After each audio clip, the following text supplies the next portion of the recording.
আসসালামু আলাইকুম এভরিওয়ান। আজকে আমি অ্যাকাউন্টিং এর খুবই গুরুত্বপূর্ণ একটি টপিক অ্যাকাউন্টিং ফর লিজেস নিয়ে আলোচনা করব।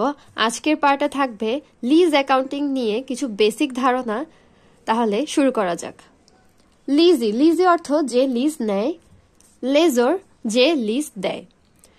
লিজ অ্যাকাউন্টিং এর ম্যাথ সলভ করার সময় কোশ্চেন থেকে আমাদের কিছু ইম্পর্টেন্ট ইনফরমেশনকে ফাইন্ড আউট করে নিতে হবে। প্রথমেই হলো দ্য লিজ টার্ম ইয়ার, অর্থাৎ লিজটি কত বছরের জন্য নেওয়া হচ্ছে।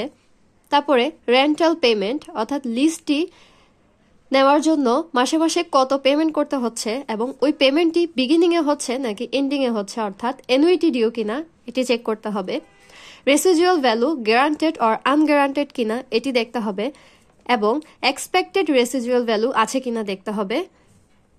এবং শেষমেশ ইমপ্লিসিট রেট নোন নাকি আননোন এটি দেখতে হবে, কারণ যদি ইমপ্লিসিট রেট লিজি এর জন্য নোন হয় তবে ইমপ্লিসিট রেট দিয়েই ম্যাথটি করতে হবে। তাহলে ফার্স্ট জার্নাল আমাদেরকে দিতে হবে। যদি জানুয়ারি 1 তারিখে লিজ নেওয়া হয় তাহলে right of use asset debit এবং লিজ লায়াবিলিটি ক্রেডিট নিতে হবে। লিজ লায়াবিলিটির জন্য কিছু ক্যালকুলেশন আছে এখানে, যেমন present value of 5 annual rental payments, অর্থাৎ যতটি অ্যানুয়াল রেন্টাল পেমেন্টে আমাকে এই লিজ লায়াবিলিটি কমপ্লিট করতে হবে অথবা লিজ লায়াবিলিটি পরিশোধ করতে হবে, ওই রেন্টাল অ্যানুয়াল পেমেন্টের পিভি বের করতে হবে এবং তার সাথে অ্যাড করতে হবে পিভি অফ গ্যারান্টেড রেসিজুয়াল ভ্যালু।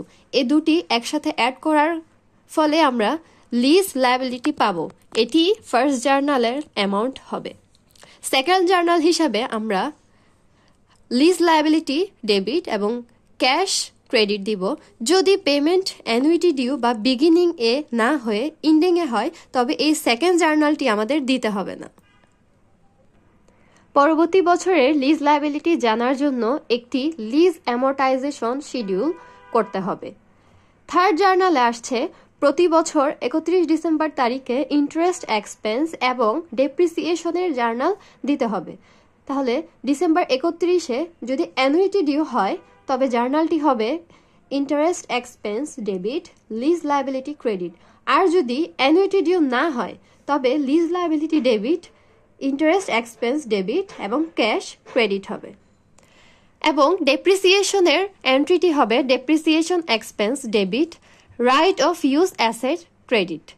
এটির ক্যালকুলেশনের জন্য অ্যামাউন্ট অফ লিজ লায়াবিলিটিকে লিজ ইয়ার দ্বারা ভাগ করতে হবে। এটি স্ট্রেট লাইন মেথডের জন্য প্রযোজ্য।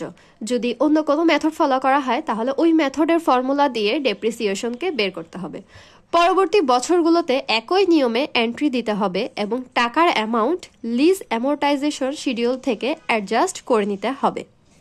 সর্বশেষ লিজ ইকুইপমেন্ট ফেরত দেওয়ার সময় গ্যারান্টেড রেসিজুয়াল ভ্যালু এর উপর একটি এন্ট্রি দিতে হবে, অর্থাৎ আমরা লিজ ইকুইপমেন্টটি যখন ফেরত দিয়ে দিব লেজরের কাছে তখন একটি লাস্ট এন্ট্রি আমাদের দিতে হবে।